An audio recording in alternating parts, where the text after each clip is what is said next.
Think about all the pixels and quality in your favorite 4K video and then quadruple it. It really is a different experience.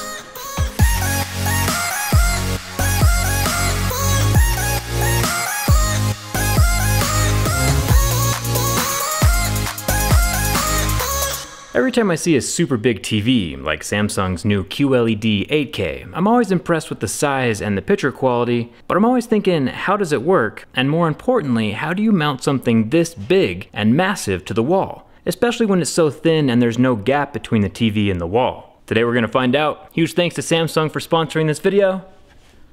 Let's get started.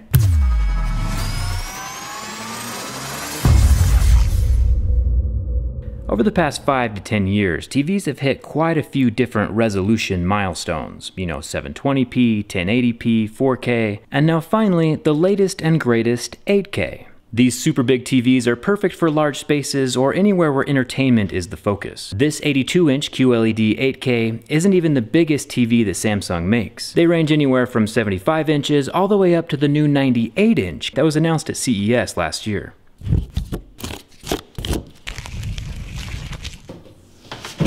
Think it's big enough, Cambry? Pretty massive.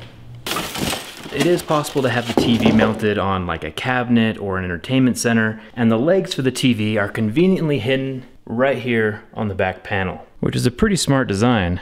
The legs just lift up and out. But we're not here to set the TV on stands, we're here to mount it to the wall. Let me show you how to do that. Alright, so Cambry and I, we've measured the TV and we've kind of set tape up in the general area of where the TV might be. And now we just need the professional's opinion on if it should be raised up or not. Do you want it higher or lower? I feel like it just needs to be up a little bit higher. So the way the no gap mounting system works on a TV this large is that underneath these plastic panels on the back of the TV is a mounting location. The TVs that are 82 inches and up have 2 mounting points, and the no gap mount can fit right in that little slot, screw in with its screw and washer, and then it sits almost completely flush with the back panel. So this will all start coming together in a second, but this paper we just stuck up is a perfect template for where the wall mount is gonna go. So what we need to do right now is drill holes into the studs behind this wall so it'll support the TV with the 2 mounts. One little trick that I've learned over the years is that if you take a sticky note, a little piece of paper, and put it underneath where you're drilling, like this, it'll catch all of the dust that is coming out of the wall and make it so that there's less cleanup. There's a bunch of dust and nothing on the floor. Now that we have all the holes drilled, we can put the brackets in place. So before we can lift the TV up onto the wall, there's 2 very important things to keep in mind. One is the connector cable for the back of the TV is fiber optic, meaning that it's made of glass. So any kink in the cable or bend sharper than 4 inches might break the glass, and that's the only form of communication between the TV and the console. So don't bend that cable, because glass is glass and glass can break.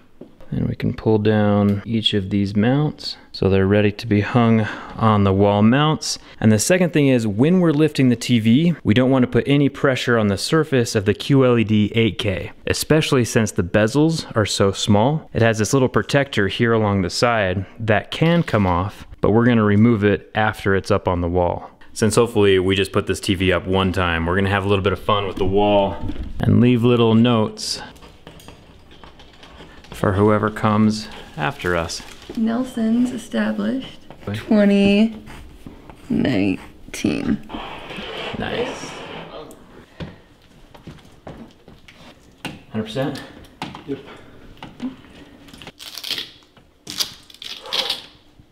And the TV is on the wall. I did most of the heavy lifting.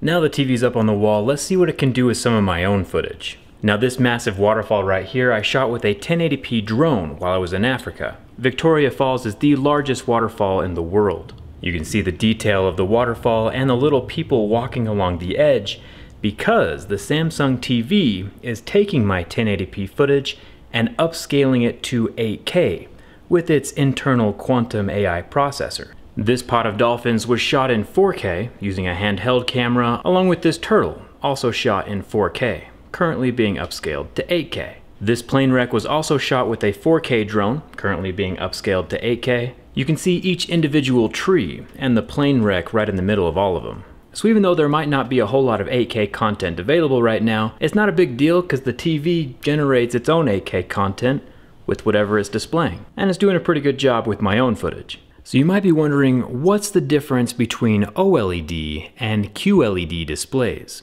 Some people might say that a TV is a TV, but there's actually a difference in the technologies. OLED displays are made up of little tiny pixels that light up on their own, which kind of limits how bright they can get without losing their color. QLED is made up of little quantum dots that are backlit by LEDs, meaning that QLED can get much brighter than a typical OLED. Pretty interesting stuff. So there used to be a projector on this wall since the wall is so large, but this 82-inch super big TV is more than enough to take up the space of where the projector used to be. And is even better because the TV can operate in light or dark environments where a projector just has to be in the dark.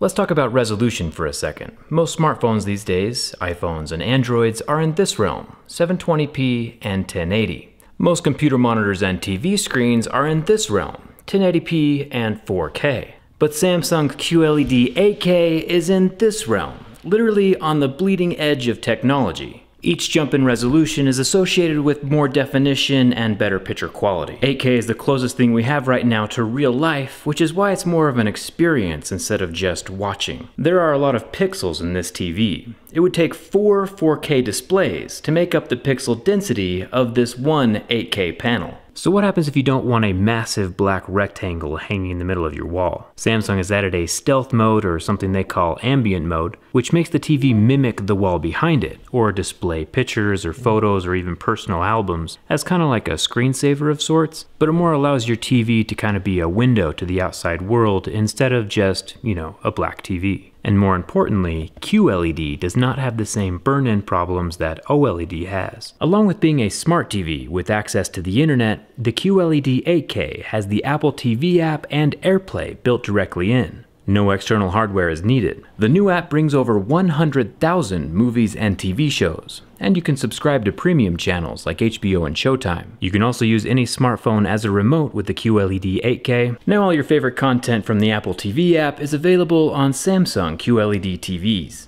So Cambry, now that we have the whole thing up on the wall, what do you think of it? I think it's pretty amazing. It's huge and brilliant, and I'm excited to play some video games. Going back to the gaming we talked about earlier, this TV has Radeon FreeSync installed, which means it has variable refresh rates. So not only is it good for gaming, but it also upscales whatever game you're playing, whether it's 1080p, 4K, it upscales it all the way to 8K. Rumor has it that the next gen video game consoles are going to be in 8K. Cambry and I played for like 8 hours one Saturday, so if I'm ever slacking on videos, you know where I'm at. You can't blame me for that. Groundbreaking, leading-edge technology like this is always fluctuating in price, so I'll leave a link in the description so you can check out the current pricing of the QLED 8K. Whether you just want to check out the current pricing or actually get one for yourself, you don't have to mount it yourself though. There's lots of professional options for mounting a TV this large. Huge thanks to Samsung for sponsoring this video, and Cambry, do you remember how we finished things off? And we'll see you around. Thanks a ton for watching, and we'll see you around. Man.